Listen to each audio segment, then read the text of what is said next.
Then on top of that, the great self-sacrifice when you see someone come to him when his father died. Imagine when your father's died and someone comes up to you from Syria. He sees you. He says, what's your name? He says, Hussein. Son of who? He says, son of Ali ibn Abi Talib. He said, may Allah curse you and curse your father Ali. If someone talked like that to you, how would you reply back to him? May Allah curse you and your father. The guy's name was Asam ibn Mustalaq. Imam said, is the wind of this area hurting you? Or maybe you've had a disagreement with your wife. Is there a shelter for you to stay in?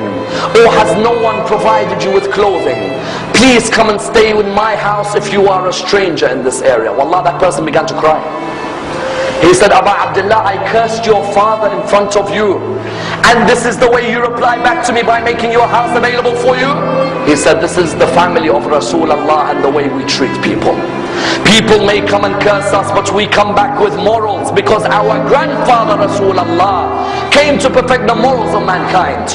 And that's why I will never forget the greatest self-sacrifice before Karbala. Notice none of these stories have anything to do with Karbala. Before Karbala and the battle of Nahrawan, the soldiers who were caught by Ali ibn Abi Talib were standing there. One of the soldiers, you all know him very well. He was fighting Ali ibn Abi Talib on that day. He had some rope around his hands. It wasn't too tight, but it was around the hands. Imam al-Hussein was walking past. He saw that soldier. And the soldier looked at him and said, Hussein, I beg you, please remove this rope from around my hand, because the rope is causing nervousness in me. Remove it. And I'm asking you.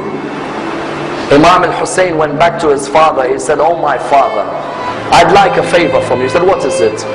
He said, this person over there, do you see him? He said, yes, I see him.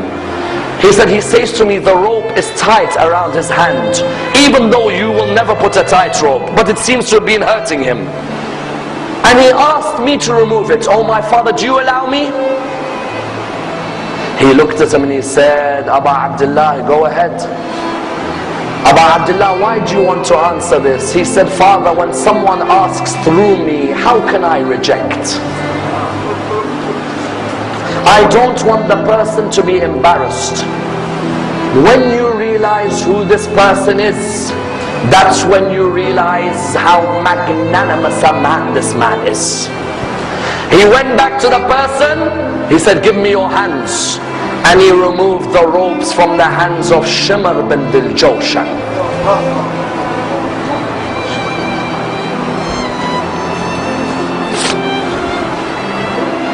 Tell me, which mercy did he show to you when he sat on your chest on the afternoon in Karbala?